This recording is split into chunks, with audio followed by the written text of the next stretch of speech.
કેન્સરમાં પત્નીનું મોત નિપજ્યાના પ્રથમ પુણ્યતિથિએ પતિએ સુરત નવી સિવિલ હોસ્પિટલમાં ન્યૂબોર્ન બેબીને કીટ વિતરણ કરી અનોખી રીતે પત્નીને શ્રદ્ધાંજલિ અર્પી હતી। સુરત સિવિલ હોસ્પિટલમાં કેન્સર પીડિત પત્નીના મૃત્યુ બાદ પ્રથમ પુણ્યતિથિએ પતિએ ન્યૂબોર્ન બેબી કીટ વિતરણ કરી સમાજને એક સંદેશો આપ્યો હતો। જગદીશચંદ્ર રૂપાવાળાએ કહ્યું હતું કે જયશ્રીને બાળકો પ્રત્યે ખૂબ જ પ્રેમ હતો। વિધિના ખર્ચ કરતા ગરીબ પરિવારના ન્યૂબોર્ન બેબીને કપડાવાળી કીટ વિતરણ કરવાથી આત્મસંતોષ થશે અને યાદગાર દિવસ બની રહેશે।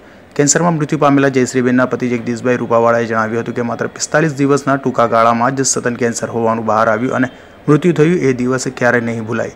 ભગવાને આર્થિક રીતે સંપન્ન રાખ્યા છે, 2 દીકરીઓ છે અને બંને એજ્યુકેટેડ અને પરિણીત છે। બસ એક વાતનું દુઃખ રહેશે કે પૈસા હોવા છતાં હું જયશ્રીને જીવ ન બચાવી શક્યો। વધુમાં જણાવ્યું હતું કે અમે સગ્રામપુરા મૂળ શંકરની શેરીમાં રહીએ છીએ અને જરીના વ્યવસાય સાથે સંકળાયેલા છે। 19/12/2020ના દુઃખદ દિવસે જયશ્રી છેલ્લા શ્વાસ લઈ પરિવારને વિદાય આપી હતી। હાલ સામાજિક કાર્યકર્તા મિત્ર દિવ્યેશ પટેલનો સંપર્ક કરી એમણે સિવિલના કડીવાળાનો નંબર આપ્યો અને બસ ન્યૂબોર્ન બેબીને કીટ આપવાનો વિચાર આવ્યો। પ્રયાસ કરીશું કે પર કીટ દીઠ 300 રૂપિયા લેખે આજે 21 કીટ આપીએ છીએ, પણ આ બાબતે લોકોમાં જાગૃતતા લાવવાનો પ્રયાસ કરીશું। Doctor Ganesh Govekar, medical superintendent, new civil hospital Surat. તો અમારા ત્યાં તો સાઉથ ગુજરાતના ઘણા બધા એરિયાથી ગરીબ દર્દીઓ આવે છે અને જગદીશભાઈ જેવા ડોનરથી એમને પ્રોત્સાહન મળે છે કે અહીંયા મદદ થાય છે। ઘણી બધી વસ્તુઓ તો અમે આપી ના શકીએ, પણ જગદીશભાઈ જેવા ડોનરથી અમને મદદ થઈ જાય છે। કેટલા બાળકોને આજે વિતરણ કરવામાં આવ્યું છે? આ તો 21 ડોનરોને શું કહેશો જે આવી રીતે સિવિલની અંદર ગરીબ દર્દીઓ જ વધુ સારવાર લેતા હોય છે, આવા ડોનરોથી એ લોકોને કેટલો લાભ થાય છે? આવા જો જગદીશભાઈ તો કીટ આપી છે, એના પહેલાં તો અમે તો વ્હીલચેર પણ ડોનરમાં અપાવ્યું છે અને અમારા કડીવાલાભાઈના સહયોગથી ઘણું બધું અમને મદદ થાય છે। જી, આપનું નામ? જગદીશચંદ્ર રતિલાલ રૂપાવાલા।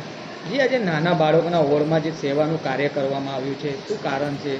મારા મિસિસ સ્ટન કેન્સરમાં એક્સપાયર થઈ ગયા હતા અને એમની આજે પુણ્યતિથિ છે, પુણ્યતિથિ પહેલી પુણ્યતિથિ છે।